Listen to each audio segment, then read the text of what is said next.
Hi, this is Leslie, and in today's video I would like to talk about a certain problem that I have encountered some time ago already, and I have been thinking about it, and I believe I have written a little bit about it as well.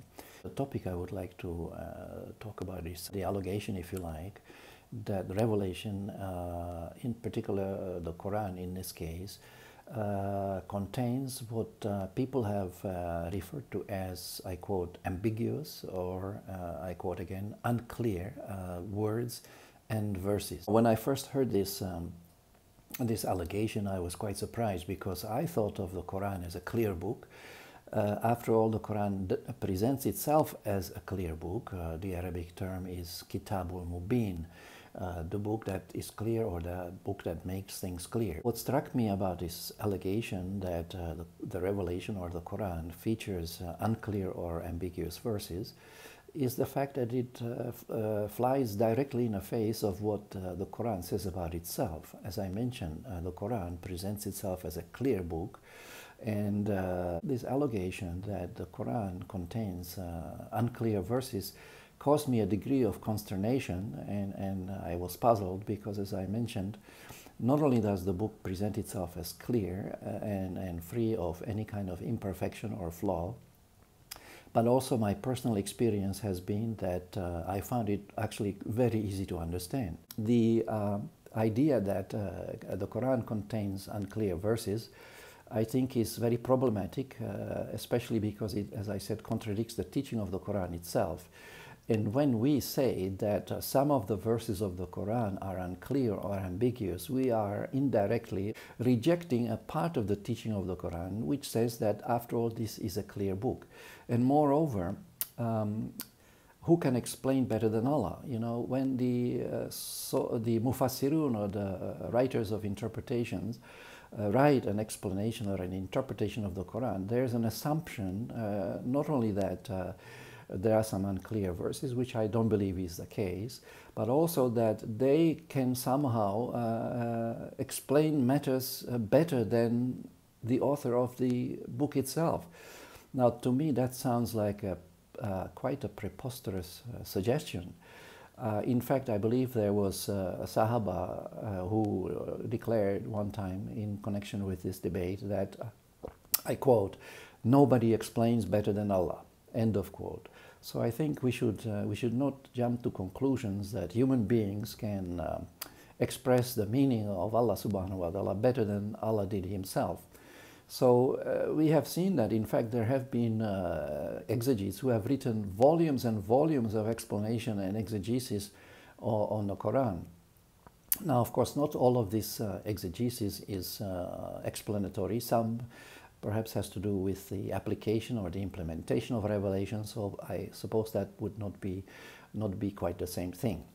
So in other words, we have the issue here as to what to do with this fairly widespread perception that the Quran contains unclear or ambiguous verses, and therefore that it is in need of fairly extensive explanation or clarification. And of course, for the purpose of clarification, traditional exegetes have brought in, so to speak, or engaged the hadiths to help them explain the allegedly unclear parts of the revelation. But even here there is a problem, because only about 15% of the Quran has any hadiths or ahadith to explain them. The remainder of the revelation, about 85%, does not have any sort of traditions to explain them. So what do we do with that? One of the practices that makes it, that sort of supports the idea that the Quran contains unclear verses, is the rendering of a key term in Revelation, I believe, in an incorrect manner. And the term I am referring to is the word mutashabihat, which in Arabic means allegorical, and which occurs in verse 7 of the 3rd chapter of the Quran. And this verse, mutashabihat, which means allegorical, has been incorrectly rendered by quite a number of exegetes as meaning unclear or ambiguous. Now, this is very far from the mark, However, it seems to suggest that indeed there are ambiguous verses in the Quran. I think that is not the case at all.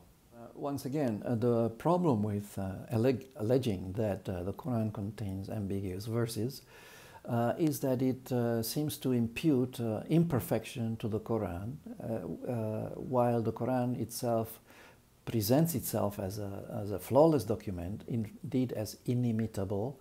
And many times the very exegetes who assert that the Quran contains ambiguous verses will in the same breath insist that the Quran is also perfect or flawless. Now, how can a document which contains ambiguity and lack of clarity be considered as a flawless or a perfect document? It seems that these particular exegetes are not aware of the contradiction in their own position.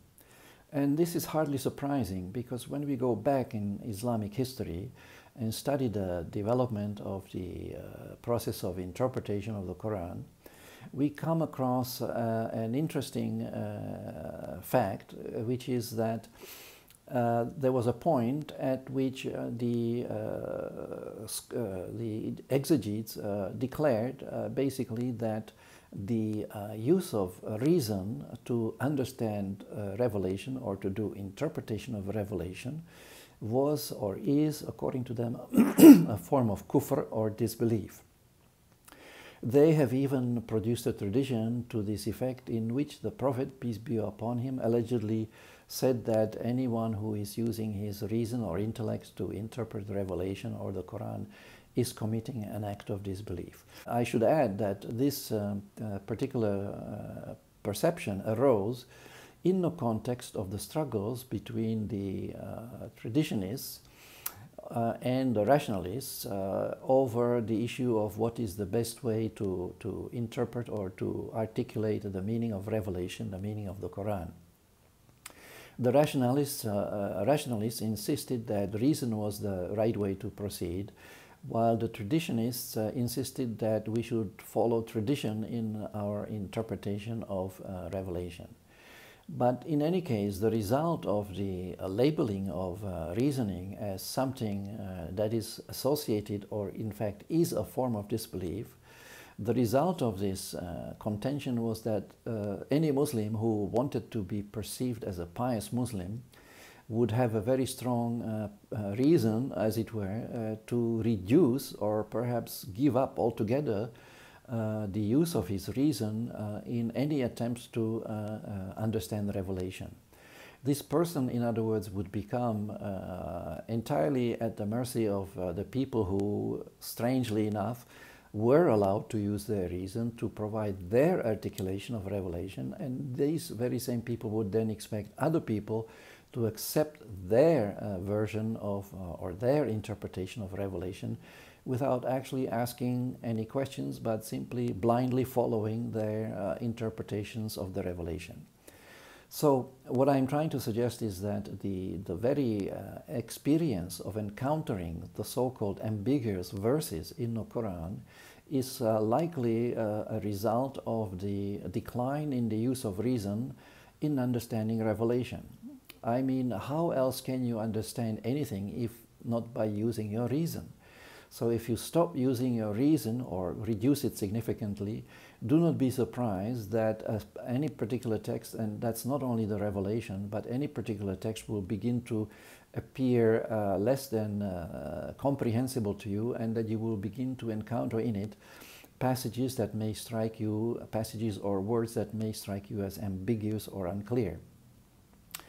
However, the problem caused by the prohibition of reasoning, and this took a formal expression in a so-called shutting of the gates to ijtihad in approximately year 1000, when it was made pretty much an official policy that jurists were no longer permitted to exercise their reason to arrive at any new conclusions about revelation, and that they had to follow taqlid, or that they had to follow tradition and defer to their predecessors in all their interpretations of revelation. So that was another factor which reinforced the decline in the use of reason. But one other development that took place, and which was, I think, a direct consequence of the denigration of reason in the process of exegesis, was the emergence of the teaching of abrogation. Now, the teaching of abrogation was a response to something very similar to what we discussed earlier, the perception that Revelation contains ambiguous verses, because what appears to have happened is, after some time, not only did some verses and words begin to strike exegetes as unclear and ambiguous, but some verses began to strike them also as even as contradictory or inconsistent with one another. Now, once again, this, I am suggesting, is a result of the decline in the use of reason in the understanding of Revelation. And it's very sad that this happened, because, as I mentioned, it gave rise to additional developments which, in retrospect, did not bode well for the Muslim community. The additional development I am referring to is the adoption of the doctrine of abrogation, which was a methodology adopted to resolve the apparent contradictions between some verses and others. The doctrine of abrogation simply required exegetes to declare verses revealed earlier to have been abrogated by verses revealed later. And an example of this practice was the application of the doctrine of abrogation was the abrogation of the so-called peace verses, 120 peace verses by solitary verse, the so-called ayah as-saif, in English commonly rendered as the verse of the sword, in Surah number 9, verse 5.